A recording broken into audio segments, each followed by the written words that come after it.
What's up, everybody? Welcome back to Mohawk Motors. My name is Jason. So this is going to be the first part in a complete build series of how to LS swap your square body Chevy or GMC truck. I'm going to be doing this on a 1991 crew cab Chevy, but you can apply this same information to any square body you're going to be swapping. The first thing you need to do if you're going to swap is find your engine, find your transmission, decide what you're going to run.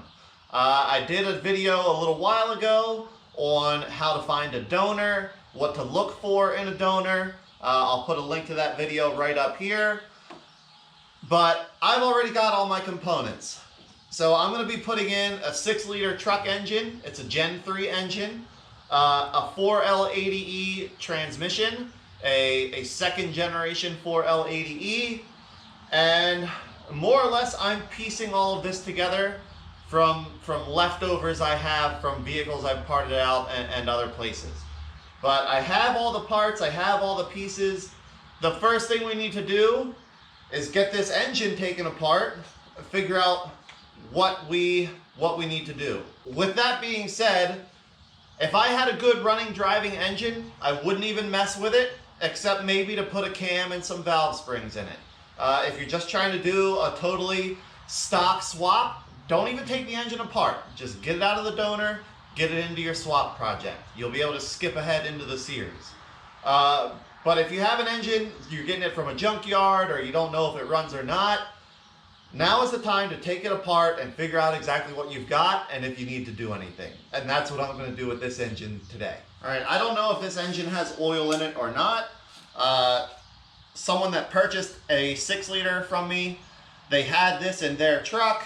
They brought it back to me as a core. It's got the worst lifter tick I've ever heard in my life. I don't care that it has a lifter tick because I'm going to put a new cam and lifters in it anyway. But I still want to take it apart. This is an iron-headed 6-liter, so it's probably from a 99 or 2000 truck. And I would imagine, 20 years later, it's probably got a heck of a lot of miles on it.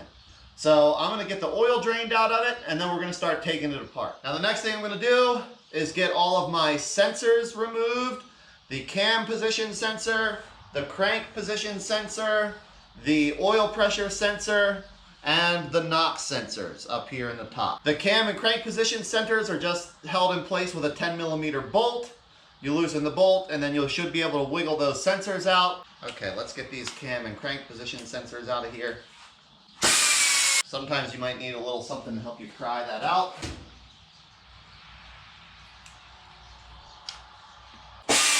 In case you don't know, the crank position sensor is mounted down on the side of the engine block, right behind the starter. Okay, that one's stuck in there pretty hard. I'm going to leave it for now until I get the oil pan off and I'll be able to push it out from the inside. Your oil pressure sensor is right back here by where your cam position sensor is. You can use an 1 1/16 wrench or an 1 1/16 socket to get it off. There we go. You can remove your NOx sensors using a 7/8 6-point socket. Just like so. And then the next thing I'm going to do is remove all my steam ports here on the top of the engine. These are just held in place with 10mm bolts. Okay, the next thing I'm going to do is get my valve covers off. The valve covers are held in place with 4 8mm bolts each.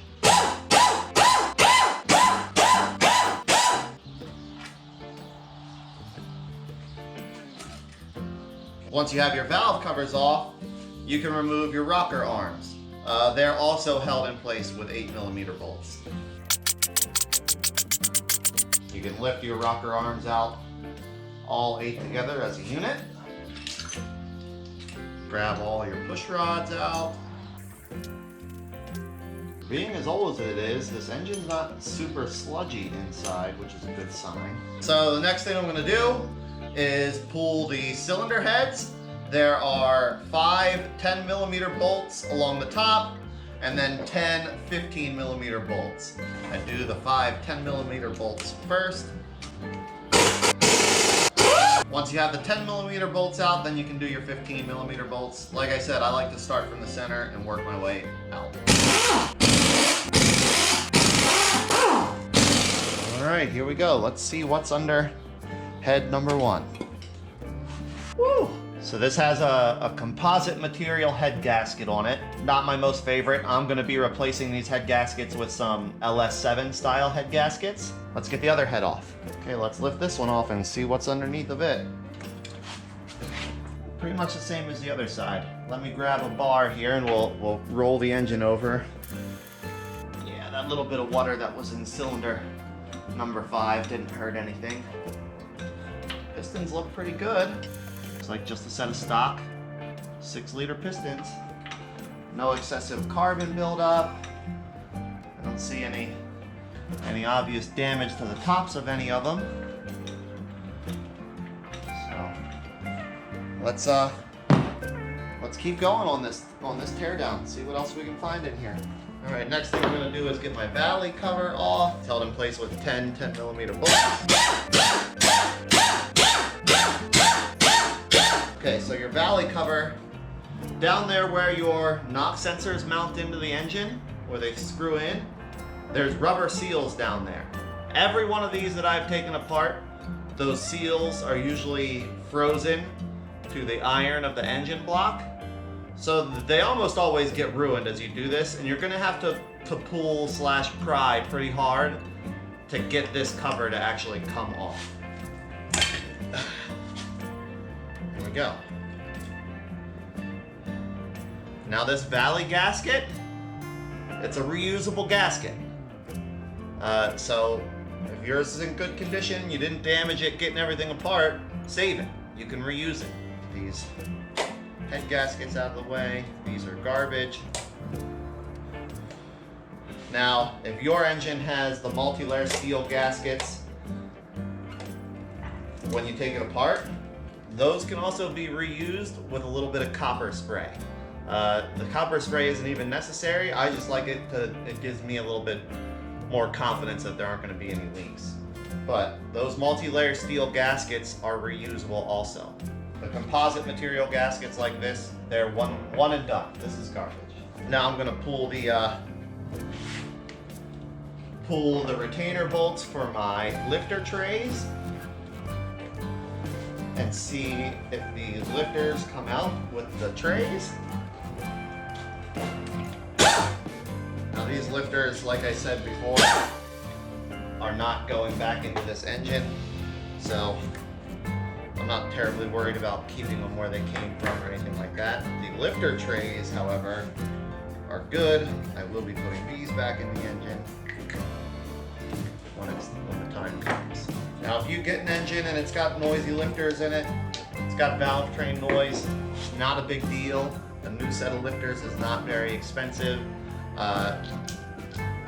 I generally don't worry about valve train noise. It's not a big deal to replace the lifters. You don't even have to replace the cam, but if I'm going far enough to get the lifters out of it, usually I put a little bit better cam in it anyway. Most of these LS engines respond really well to an aftermarket cam. And depending on what your goals are, dictates, what cam you should get. If you're trying to make something that's going to be towing a lot of trailers or something like that, obviously you don't want a cam that makes power way up in the RPM range. You want something to give you more low-end torque. Okay, so last thing I'm going to do before I flip the engine over is pull the crank pulley. It's held in place with a 24mm bolt, and if you've never pulled one before, I really recommend getting yourself an LS crank pulley puller. I think I got this one on Amazon for like $30. You can also rent them from most of your local auto parts stores. So if this is going to be a one-time job for you, rent one. If you think you might do it more than once, it's worth buying. There we go. So the next thing we can do is get the front cover, some people call it the timing cover, pulled off. And that's just held in place with a bunch of 10mm bolts also. don't forget there's 2 bolts that go through the oil pan into it. Yep, there we go. Again, this is a reusable gasket behind it. So as long as yours isn't damaged, save it. Reuse it. I'm going to do the rear cover. That's also held on with a bunch of 10mm bolts.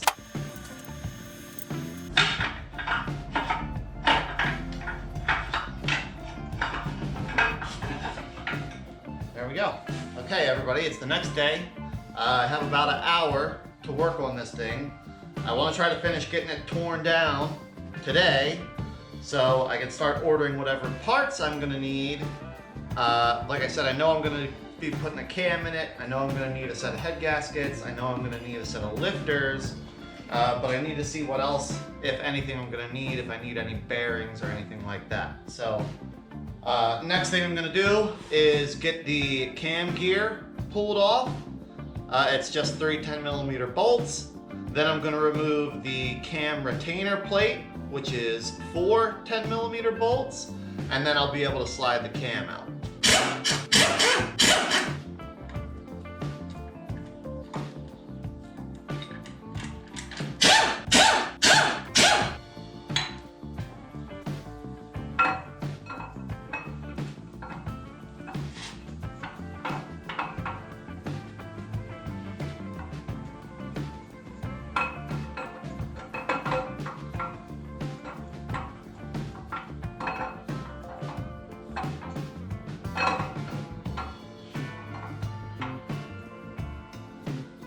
There's our cam.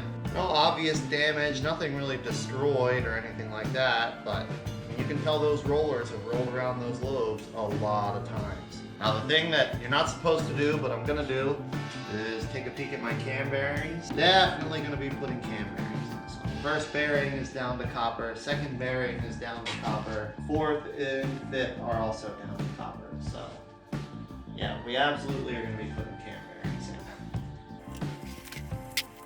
And guys, this is just my experience, but no matter how well you think you drained this engine or the engine you're working on, stuff is gonna drip out of it. Okay, so now we can pop the oil pan off. It's just held in place with a bunch of 10mm bolts.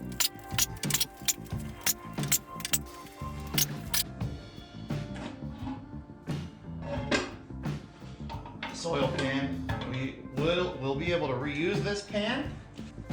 Remove our oil pump pickup.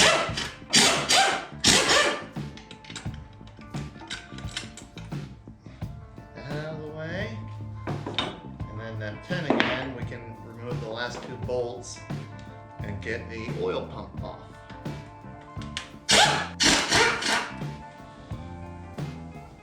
There we go. Now we can remove the rest of the 13mm bolts and get the windage tray out of our way. Also,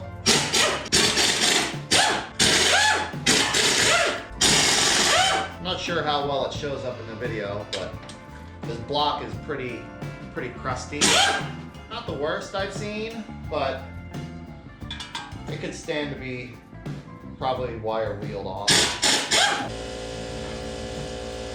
Okay, moving right along. So now we've got the bottom of the engine exposed, crankshaft, connecting rods. I'm going to go through, pull my pistons and rods out first. This engine is going to get boosted, and I think it's got a heck of a lot of miles on it.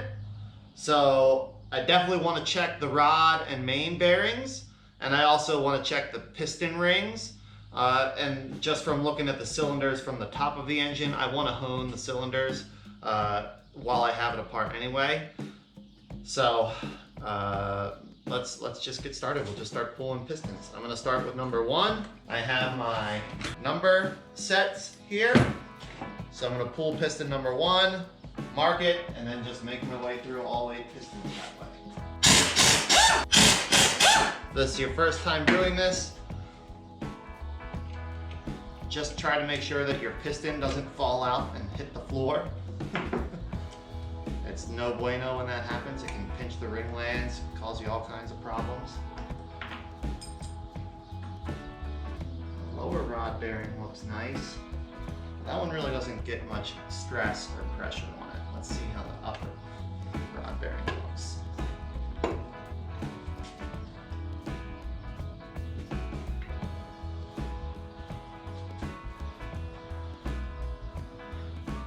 Upper rod bearing looks pretty good too. Perfect. Rings are nice and free. Everything moves. So far, all good signs. Pistons don't seem to be excessively worn. At least this one doesn't. Yeah, so far good signs.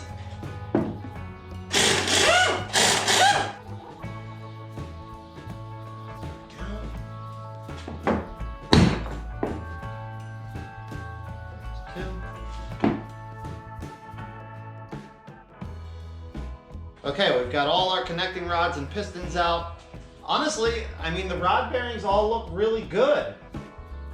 I'm probably gonna put new bearings in it because a new set of rod bearings is like 15, 20 bucks. And I'm here, and I don't trust them not to spin now that I've loosened them and had them out of the engine, you know? But crank spins over really nicely. I don't have any reason to suspect that the crank bearings aren't gonna look awesome also, but I've come this far. I wanna get them out and check them. I'm gonna need the crankshaft out of the engine anyway to do all the de-rusting, descaling, and hone the cylinders. So, you know, at this point, it'd be silly to not get the crank out, check it out, and see how everything looks. So in order to remove it, these are 6-bolt mains. Each main cap has 4 bolts here inside the oil pan, and then 1 from each side on the outside of the block. So when I do these, I start in the middle, and I just loosen all the bolts, working my way out, and then remove the main caps. They should be marked. Every one that I've seen, they're marked. 1, 2, 3, 4, and then 5 at the back. So easy to make sure you get them put back where they belong. But let's get these out.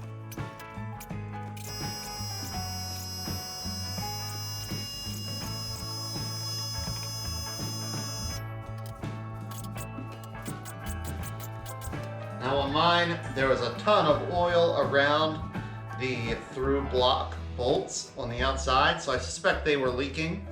And I also suspect my oil pan gasket was leaking, so those will get replaced when I put it back together to try to keep all the oil inside the engine where it belongs.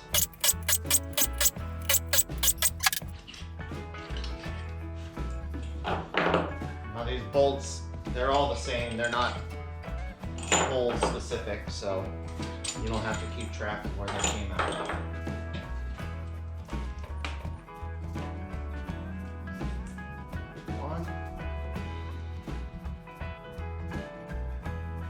Yeah, so I actually am glad I decided to go this far because that bearing's got a couple gouges in it. Nothing serious, and it's got weird flecking in it. I don't know if that's low spots in the bearing or what, but I definitely want to replace those.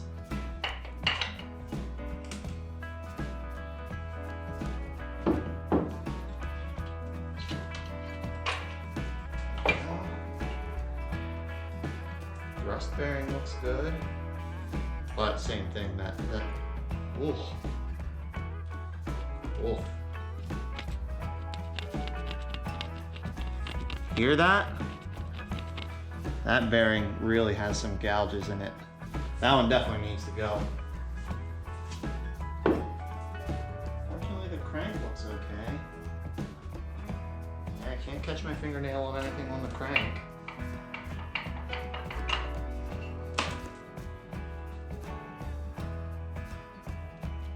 Yeah, this one too. That's my fingernail catching the gouges in that bearing. Now, would that have caused failure? Probably not. This engine probably would have continued to run just fine for a long, long time, with the exception of that lifter tick. But I'm gonna be putting it into this crew cab, and I don't wanna have to take it out again. So I'm gonna throw a set of bearings in it. Bearings are relatively inexpensive. I don't see anything that looks like it's going to need machine work.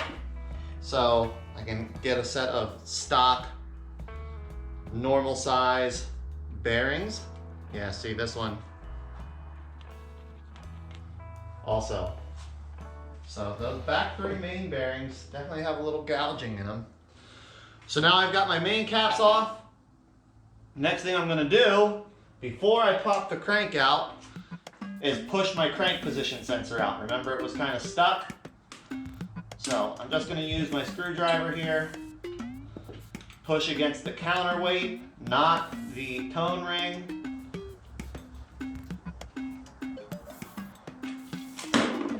Well, that was a really special method, but it worked. We got it out. Now I can lift the crank out of this puppy. Whoa.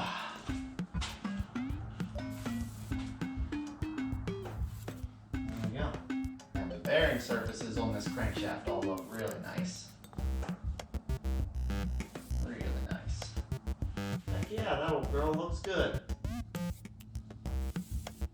Okay, our upper bearings, yeah, they've got some significant scoring in them also. So I don't know what went through this engine, but fortunately it was softer than the crankshaft and harder than the bearings.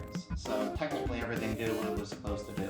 Now the only thing left in here that we need to get out is our cam bearings. Okay, so I've got my cam bearing installer and remover tool here. Now, disclaimer, if you haven't done this and you're not 100% sure that you can do it correctly on your own, take it to a professional and let them do it for you. So, my little cam bearing tool here. These are an extremely precise fit. I'm going to line it up. Make sure I have clearance. I don't want my tool running into the side of the block. And then I'm going to drive my bearing out.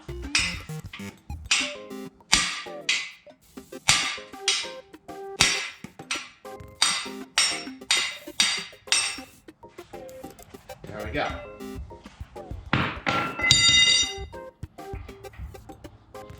So the bearing sits right on your little tool there, and there's your bearing. Now, cam bearings are different sizes per bore. So the very front and the very back bearing are a different size from the two mid bearings, and that's a different size from the very center bearing. So these go in a specific place in a specific order, and you have to make sure you get it right. Good old-fashioned factory GM bearings. Tool lined up, pressed in. Boom. Give a couple wraps.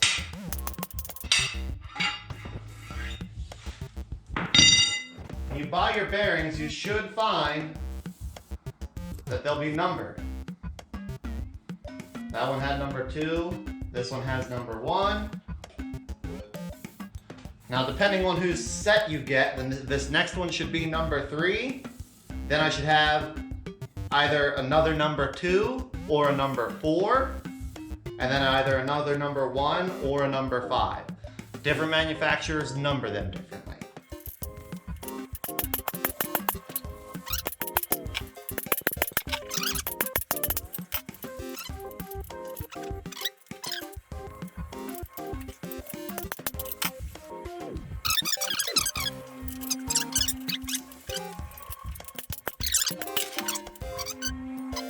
So there we go. Now, I'm not going to take out the freeze plugs. I don't see any need to do that. So this engine is about as torn down as I'm going to take it.